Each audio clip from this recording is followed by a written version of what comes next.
God's encouragement for his discouraged children. God's encouragement for his discouraged children. And we read the book of Nehemiah, which of course I want us to still go into. Nehemiah chapter 2, verses 18 and 19. Then I told them of the hand of my God, which was good upon me, also the king's words that he has spoken unto me. And they said, let us arise. Let us rise up and build.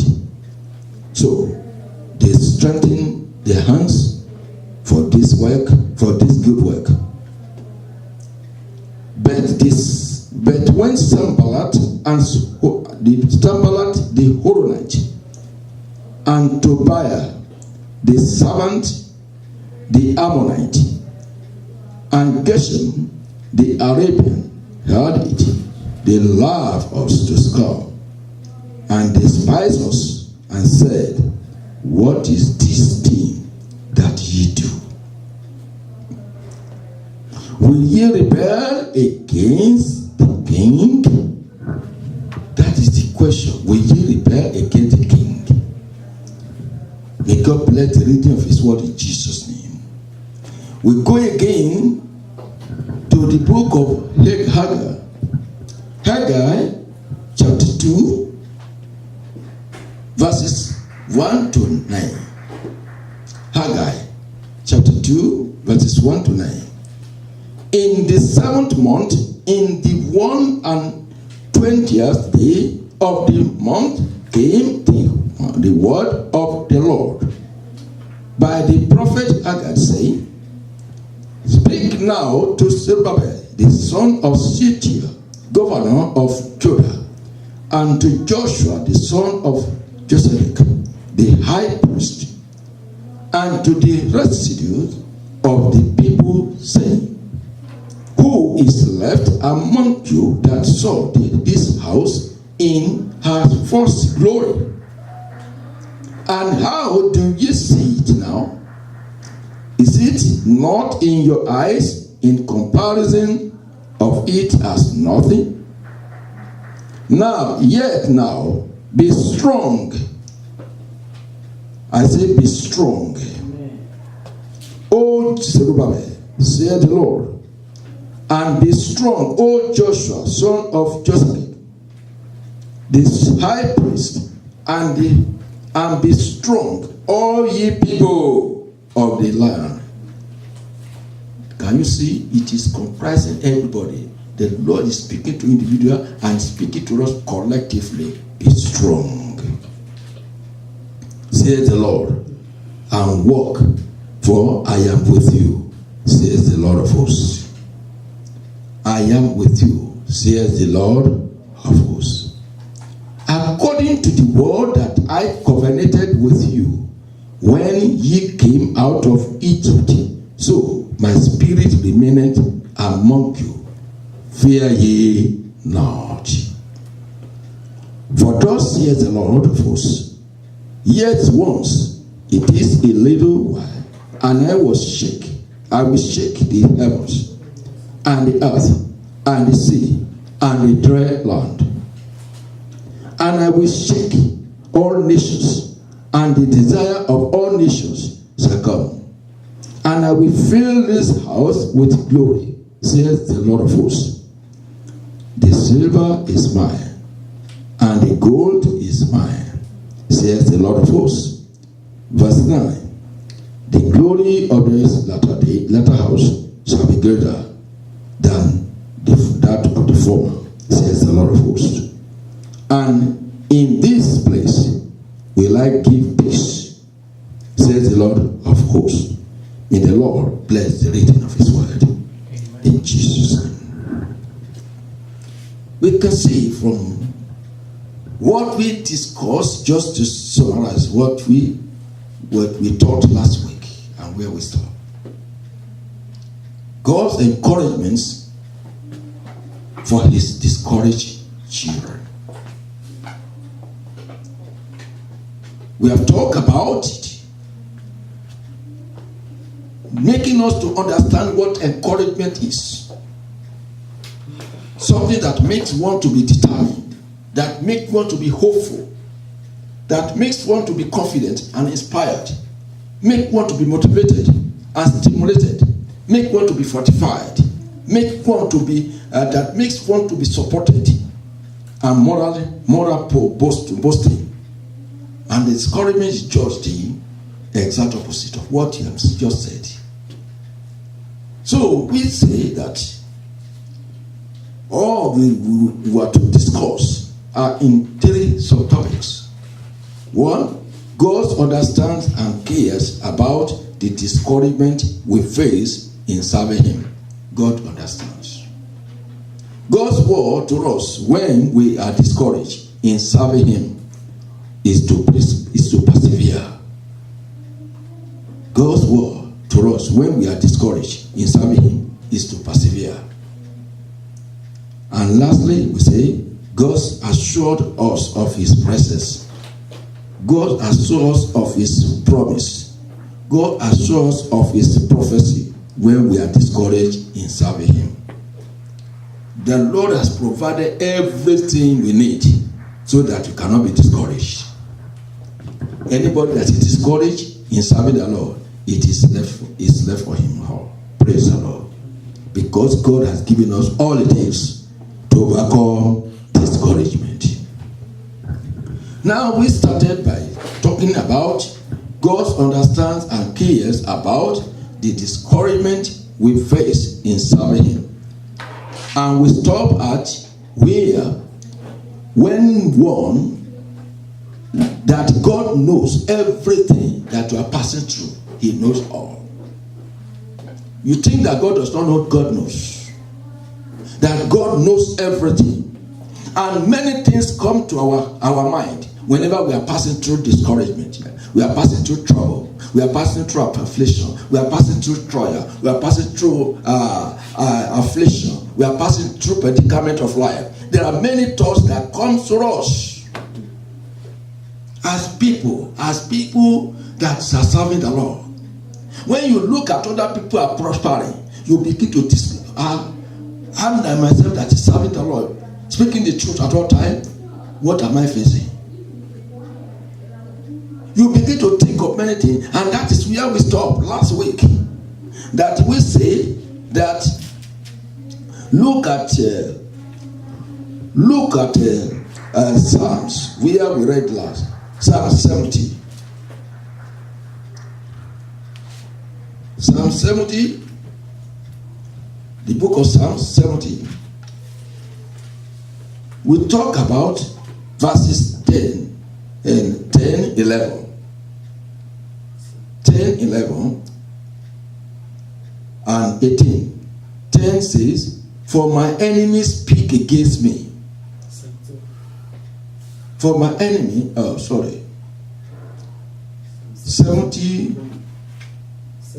74, 11, please. It's 74. 74, 11, 10, 11. How, O God, how long shall the adversary reproach? Shall the enemy blaspheme thy name forever? Why withdrawest thou thy hands, even thy right hand? Pluck it out of thy bosom. And see verse 18 to 23. That says, remember this, that the enemy has reproached, O Lord, and that the foolish people have blasphemed thy name. O deliver not the soul of thy turtle dove, unto the multitude of the wicked. Forget not the congregation of the poor forever. Have respect unto the covenant, for the dark places of the earth are full of the habitation of cruelty. Oh, let not the oppressed return ashamed. Let the poor and the needy praise thy name. Arise, O God, plead thy own cause. Remember how the foolish man reproacheth thee daily. Forget not the voice of thine enemies. The tumult of those that rise up against thee increases continually. You know, this is the thing that will be coming into us. This is the voice that will be coming to us. The thing you could be imagining in our heart. When we are passing through all these things, we say, Lord, for how long will I continue in this problem? How long will I continue in this trouble? Who will see me through?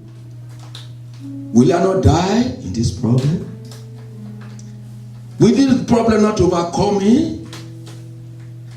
See, I'm passing through all this problem, and your name has been reproached in my life. To the extent that people are saying, where is my God?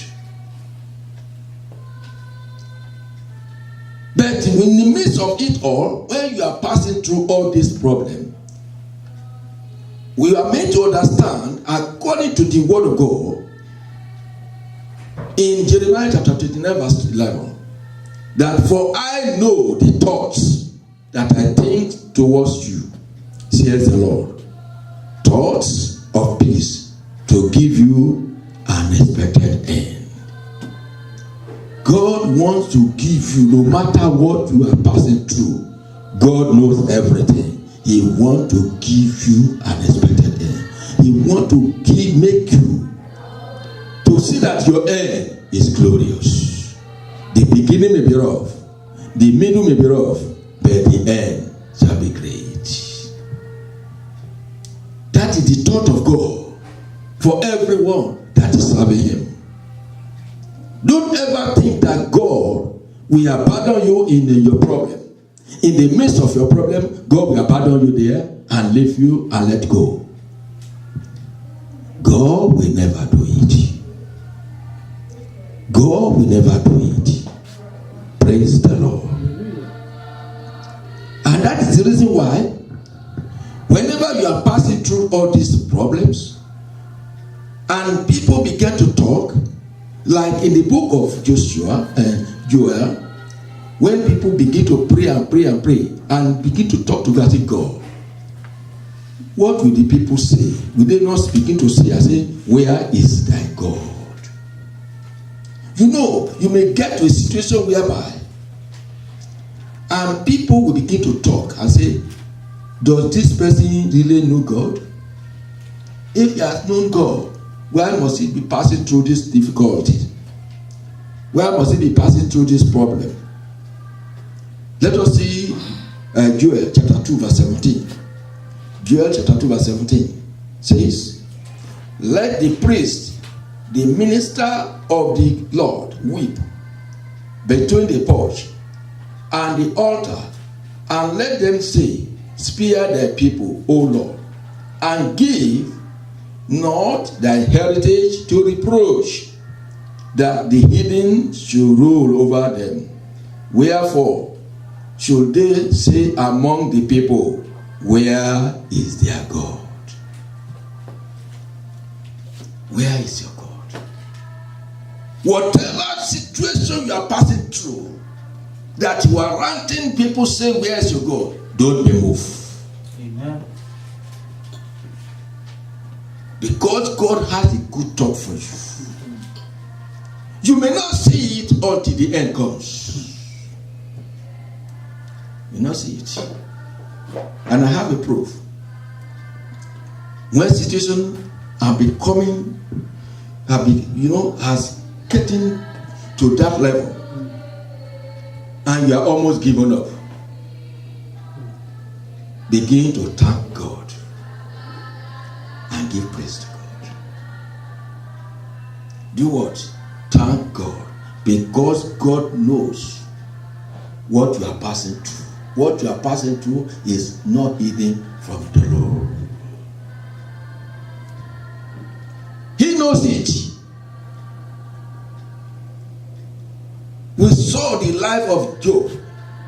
God saw that what Job was passing through, God knew about it. Do you know that God accredited him and gave a good attestation about Job? He gave a good attestation about Job. In Job chapter 1, see Job chapter 1, the Bible says,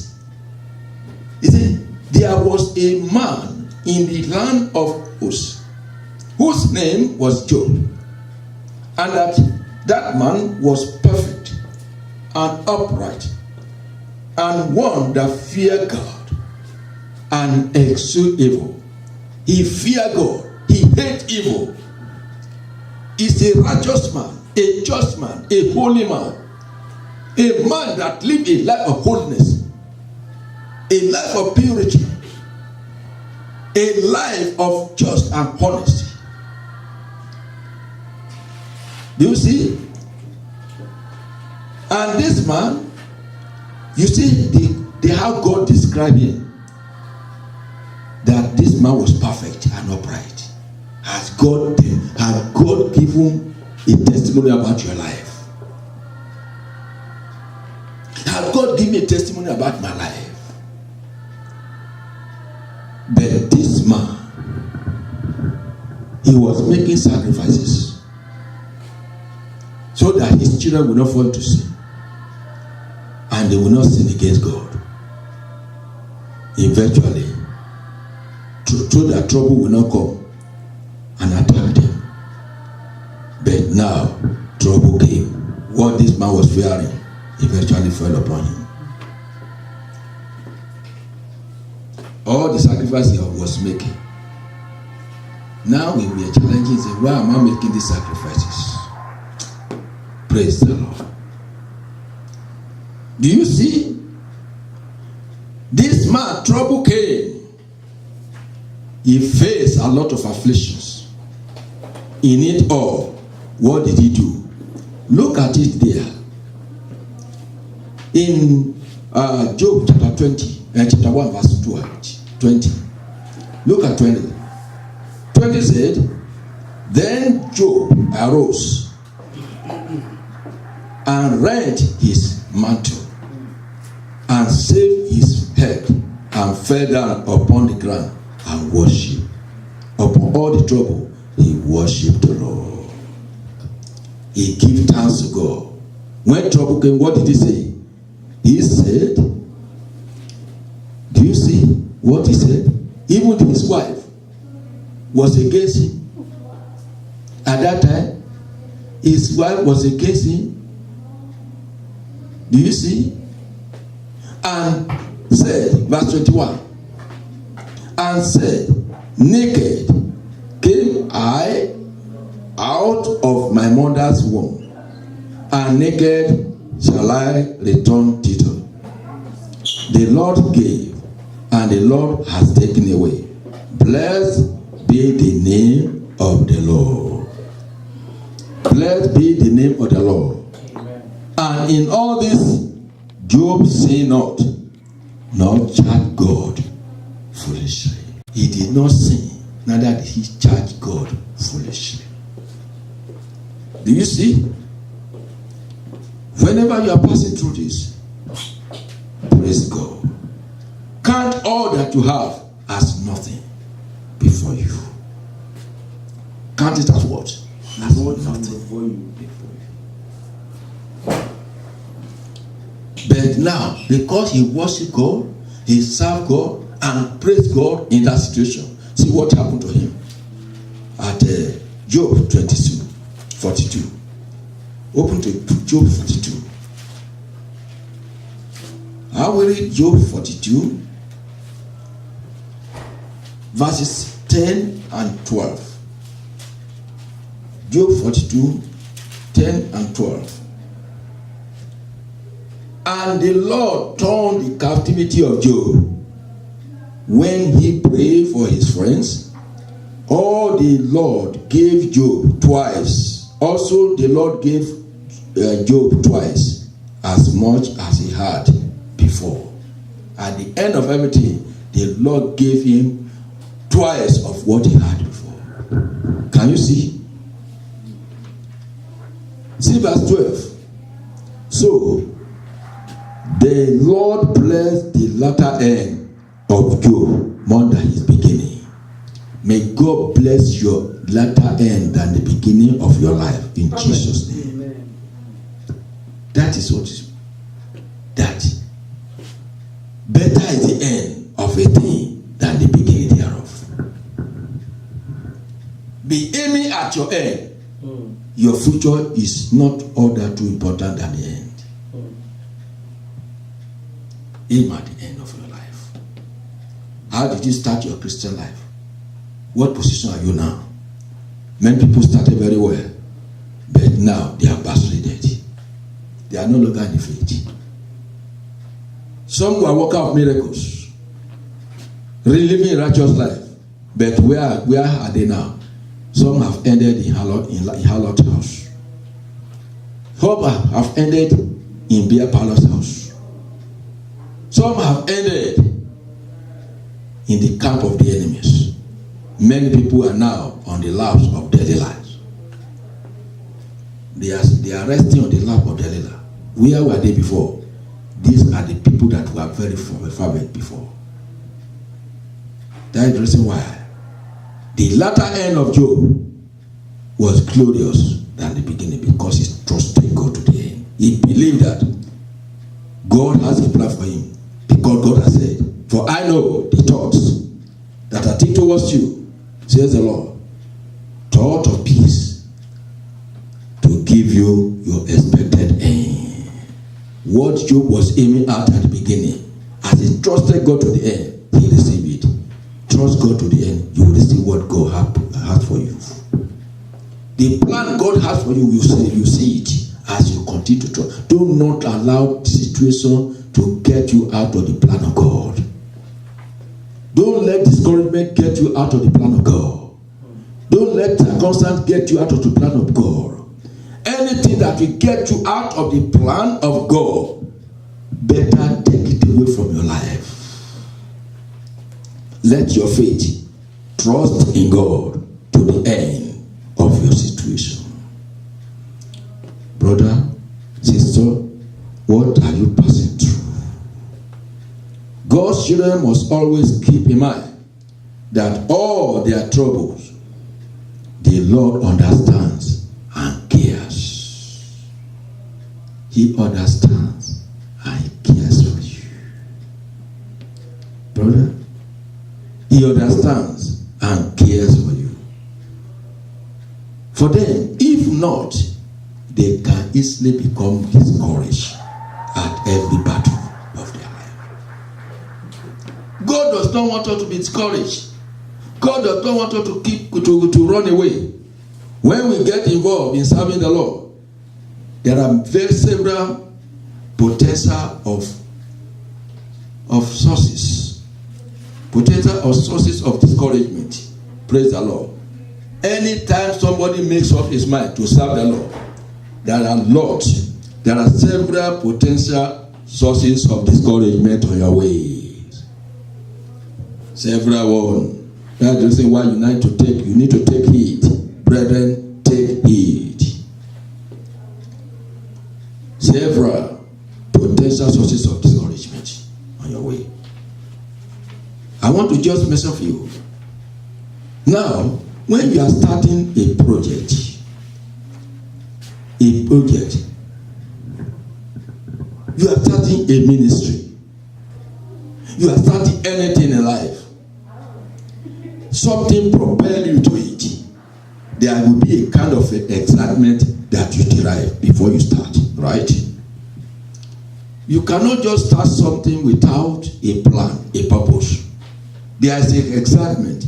That excitement that makes you, that propels you to go into that. That instinct is still there in you. That is why you must not lose the initial excitement of your project, of whatever thing you're about to do. Don't lose the initial excitement. And what brings discouragement to people is the loss of initial excitement can bring discouragement. When you lose the initial excitement, it can discourage you. It can discourage us. Praise the Lord. How do we lose that?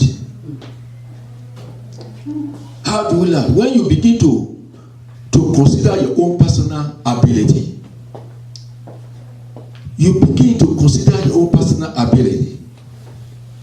Brother, sister, you begin to consider your own personal ability.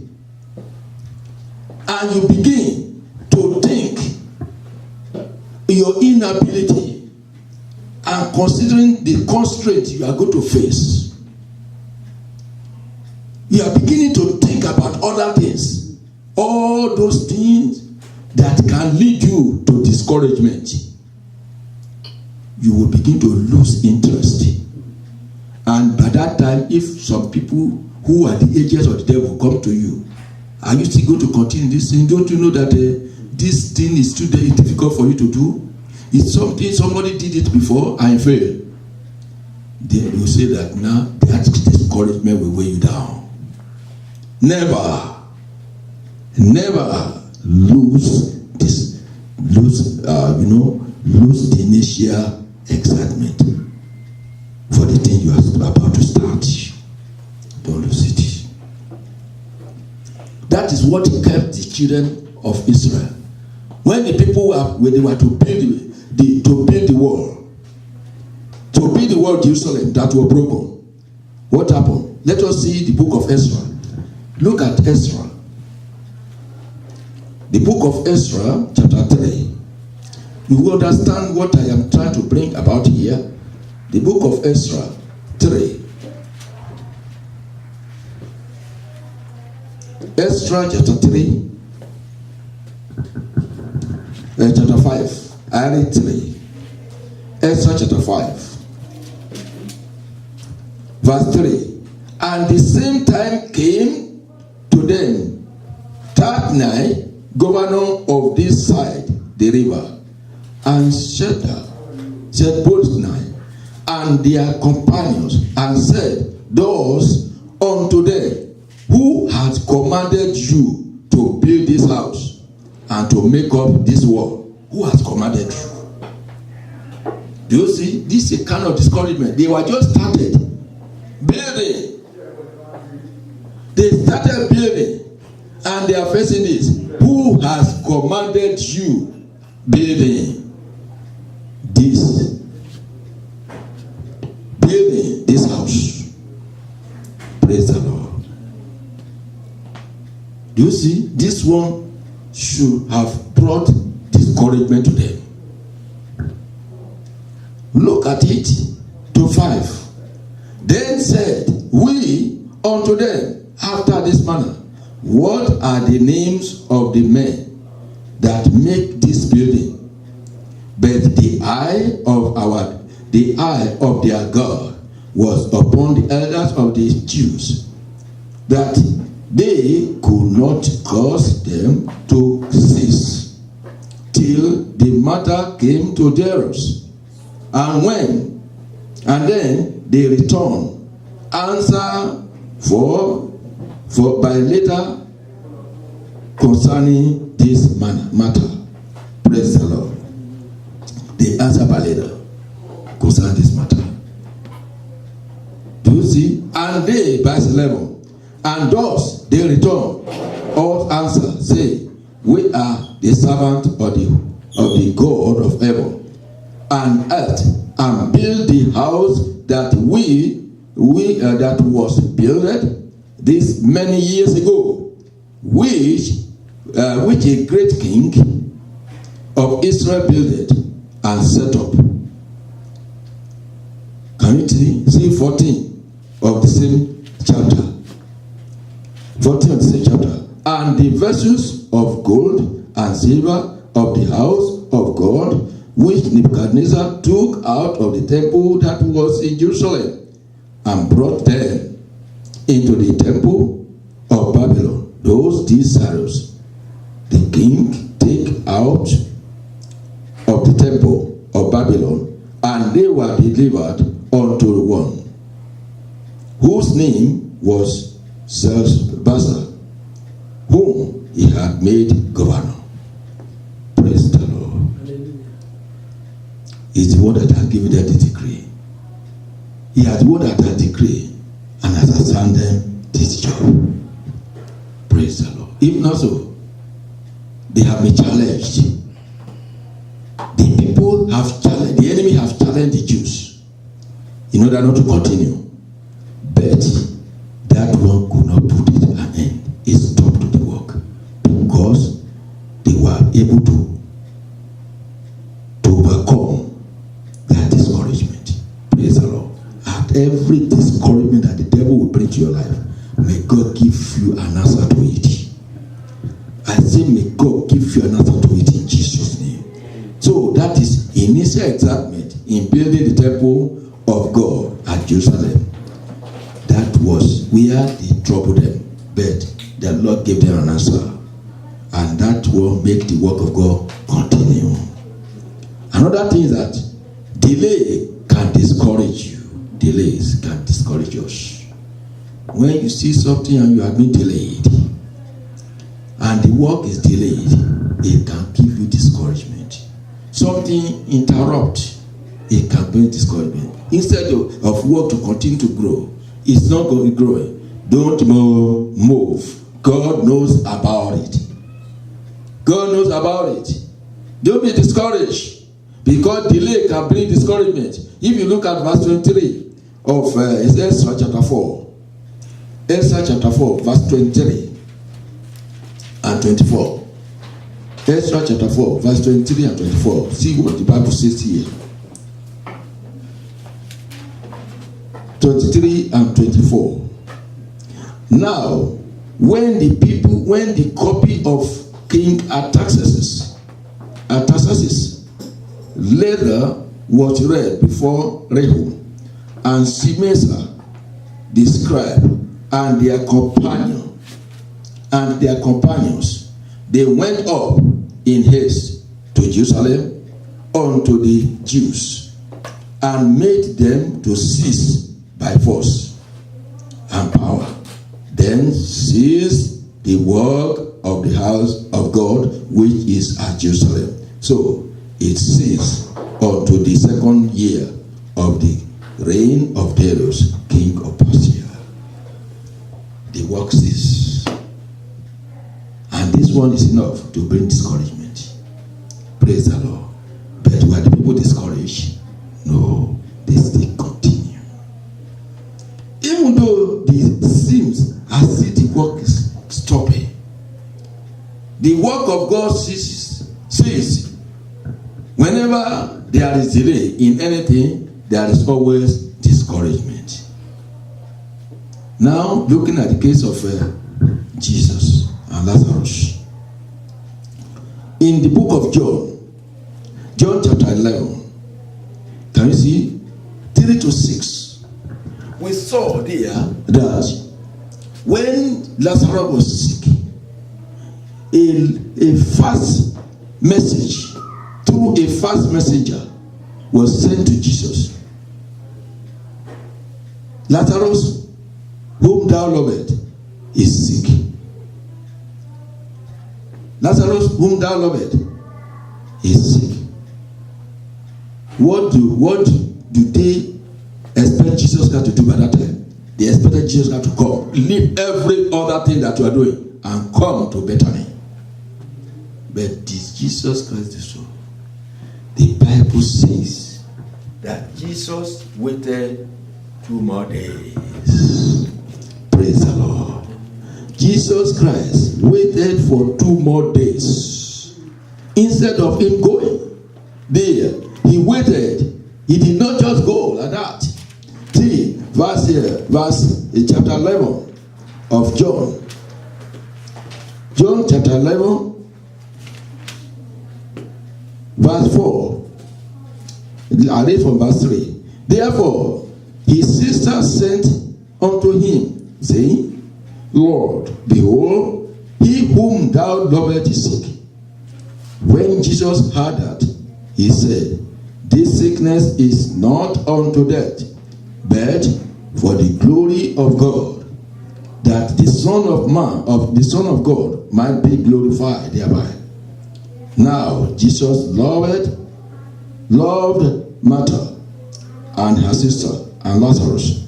When he had heard therefore that he was sick, he abode 2 more days. 2 days still in the same place where he was. He abode 2 days. Can you see? 2 days. And before he could reach here, they were trying to say that Jesus came late. Because when lateness, there's delay in your program, you seem to be discouraged. Don't be discouraged. When it is Jesus Christ of Total, they were discouraged. They were discouraged. And said that Jesus came late. But God can never be late. God is a God of timing. Our God is a God of timing. He was not late.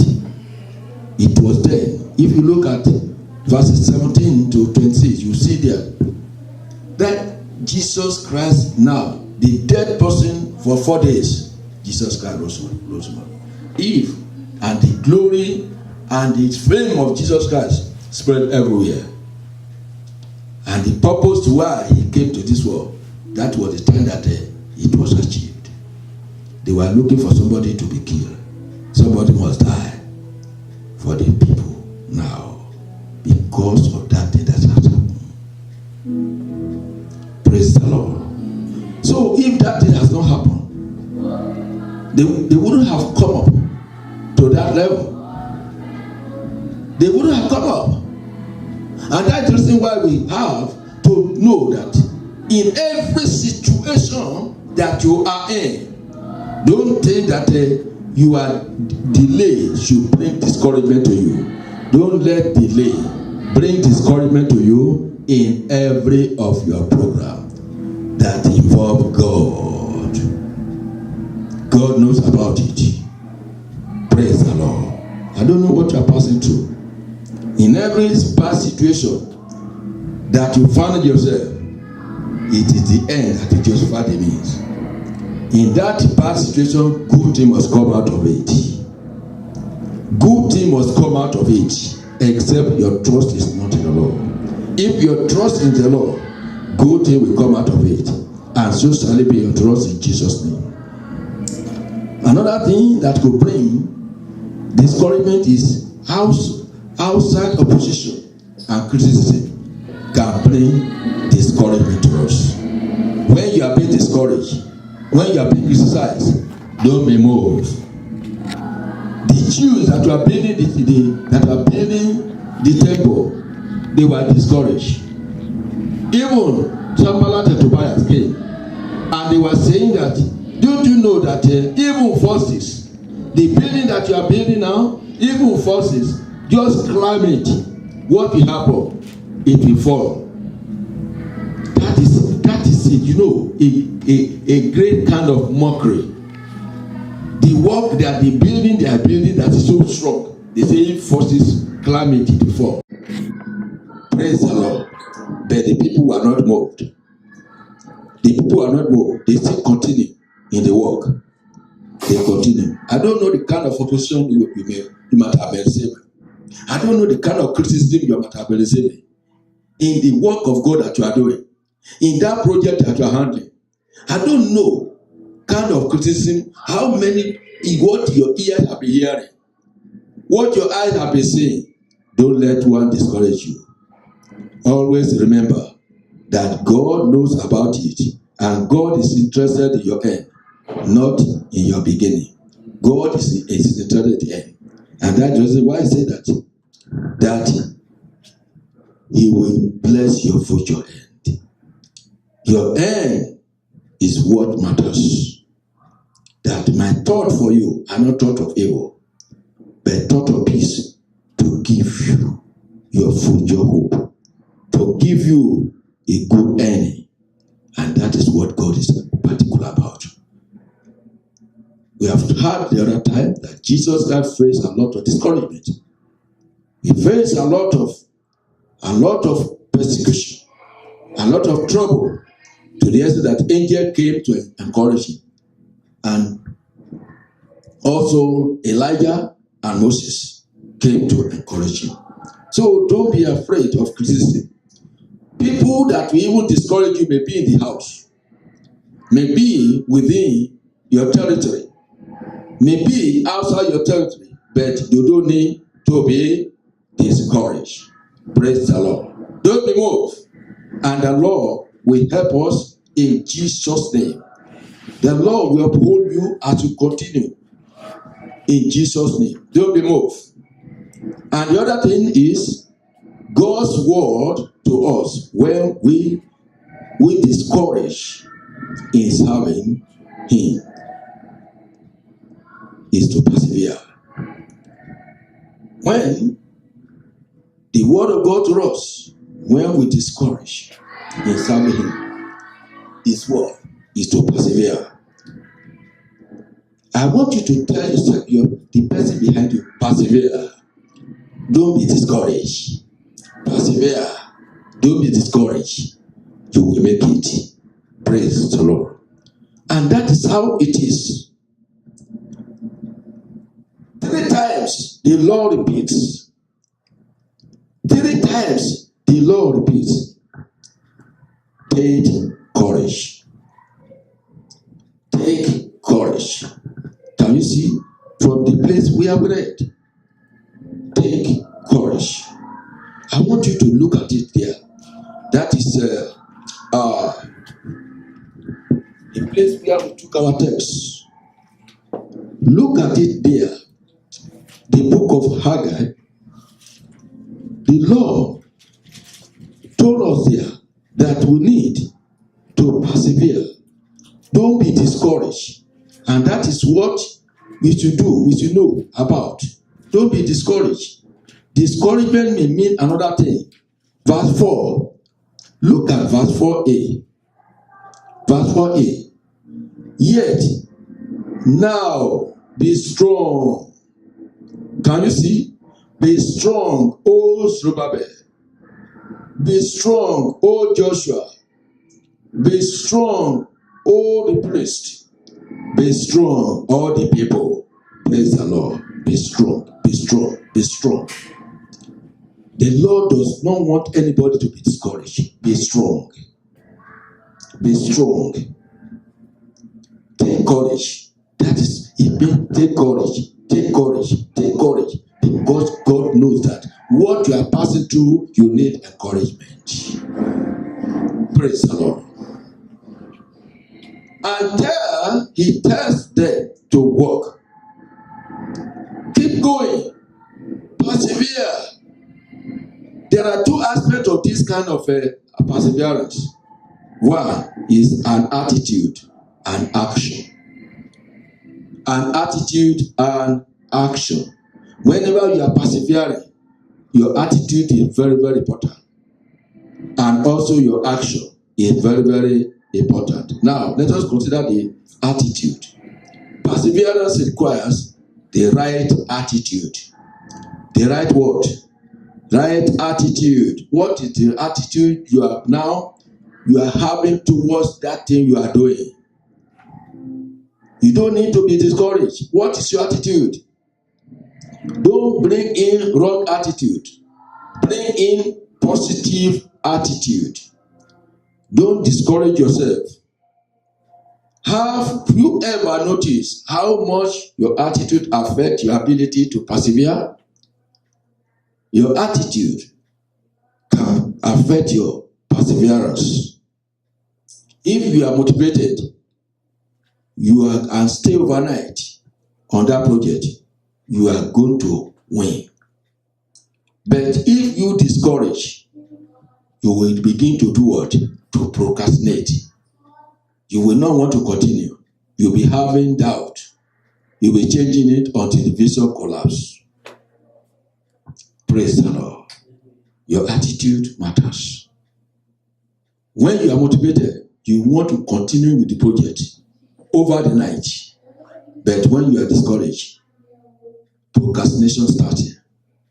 You begin to give excuses. You begin to give reasons why you must not continue. And that one cannot work and cannot make you to prosper. When you begin to procrastinate, you are defeated already. Praise the Lord. So we hear about many pastors who are burning for the Lord in the ministry. But because of one thing, they are discouraged. And their attitude, they don't give much into it. They begin to lose courage. They are not motivated in doing that particular thing. That is the time the law of the ministry return has come in. There's no way in that situation you can make it. Praise the Lord. One cannot make it. And that's the reason why we must not be disqualified. Don't disqualify yourself because you are unqualified. See yourself unqualified. In that situation that you are in, you are unqualified. Everybody is unqualified. But who qualifies us? Your God. God qualifies the unqualified. I want you to see. Let us see 2 Corinthians. 2 Corinthians chapter 2. 2 Corinthians chapter 2. I want you to see 2 Corinthians chapter 2 verse 16. 2 Corinthians chapter 2 verse 16. To the one we are the savior of death. Unto the death, unto death, and to the other the savior of life, unto life. And who is sufficient for this thing? Who is sufficient for this thing? There is nobody except God helps us. Praise the Lord. Now we can see we aren't so strong at all. We are not strong in whatever thing we are doing, but in God is our strength. In God is who? Is what? Our strength. Our strength is in God. 2 Corinthians chapter 3 verse 5. 2 Corinthians chapter 3 verse 5. Not that we are sufficient of ourselves to think anything as of ourselves, but our sufficiency is of God. Our sufficiency is of God. We are not sufficient on our own. We are not strong on our own, but our strength is in God. And that is why we need to depend on God. We need to rely on God. Let your attitude towards God, towards whatever thing you are doing, be positive.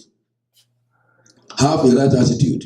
The real question is not how do we see it, but how does God see the situation we are passing through? How does God see it? How does God see it? Does God see a failure in it? Does God see a discouragement in it? Does God see a defeat in it? How does God see it? Look at it with the eye that God is looking at it, not with the eye that you are looking at it. See it with the eye of God.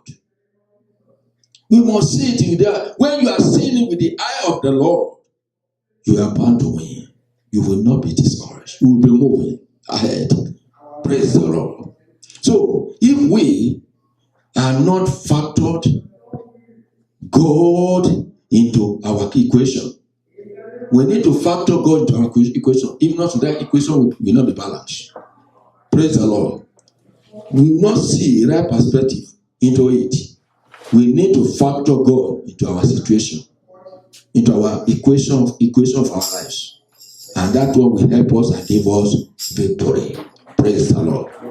Do you remember the story of the 12 spies? What happened to them? When they went to spy the land of Canaan, only 10 people gave evil reports. That is the attitude. The attitude of the people matters. And What two people gave positive results? Do you see? Joshua and Caleb gave. Because God is with us and He has promised us this land. We are going to take it. Let us take it. Praise the Lord. Then also persevere. Perseverance requires the right action. That these 12 people, what they say, be strong in your attitude. Be strong. What they say, let us go at once to possess the land. That we are well able. That is action. We were well able. Take action immediately. Whatever thing you want to do, don't be discouraged. Let action follow. Action should follow. And the Lord will help us in Jesus' name. Be strong and walk. What happened? The people that were walking. The people that were walking. They were strong. They were strong. Instead of them to be discouraged, they refused to be discouraged. Praise the Lord. The people refused to be discouraged. They kept on doing the work. They were working. They were working. And people were talking evil against them, talking everything, but they did not stop. Action continues. Praise the Lord. We must not give up. When you are doing the thing and they are still, in as much as you are still continuing that particular thing, there is hope for you. There is hope. But the moment you are discouraged and everything keep quiet, there is silence everywhere. Discouragement has come. There is no way you can think of success. There is no way you can think of progress. There is no way you can think of achievement. There is no way you can think of making it when you are not taking action as to continue in that particular thing you are doing. Don't listen to what your ears will hear. It is not everything that your ear will hear that you are going to comply with. Don't comply with whatever thing, all that your ear will hear. Ear is not a problem for your ear to hear. Your ear must be here because your ear is meant for hearing. That is why the Bible says that we should be quick to hear. But we should not be quick to take action. Slow to take action. So your ear must hear. You say that your ear will not hear. That ear is mean that ear is deaf. Because ear is meant for hearing. And you must hear. But whenever you want to take action, know the action you are taking based upon what you hear. Praise the Lord. Based upon what you hear. But it is the positive thing that you must hear and take action quickly. The negative thing that you are hearing, you need to slow. What is your attitude toward that? May God help us in Jesus' name. And next time we shall continue. Praise the Lord. I want us to begin to talk to God. Say, Lord, help me not to be discouraged. Even in my attitude. What attitude am I? Am I, oh God, showing towards my situation? And what action am I taking toward what I'm passing through? It is only God that can help you. There's nobody that can help you. It is God. Without God helping you, you cannot be helped. But your attitude must be a right attitude and a right action to be taken. A right attitude and a right action to be taken. And that is the one that will help you and save you. And your action must be in conformity with God's own action and God's own attitude. And that's the reason why we must listen to God. And it will be well with you. In Jesus' name. It will be well with all of us. In Jesus' name. Shall we pray? Before we pray, are you here today? I don't know whether you are backslidden before and you want to come back to the Lord. The Lord is waiting for you. Your attitude, right attitude matters. Your right attitude matters. and your action you are taking matters. Now, go back to God. Ask God, I say, Lord, help me out. I need you by my side. I need you to help me. Come into my life afresh. Strengthen me again.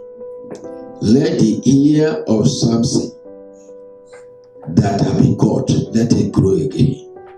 Let that ear grow again, O Lord. Thank you, Heavenly Father.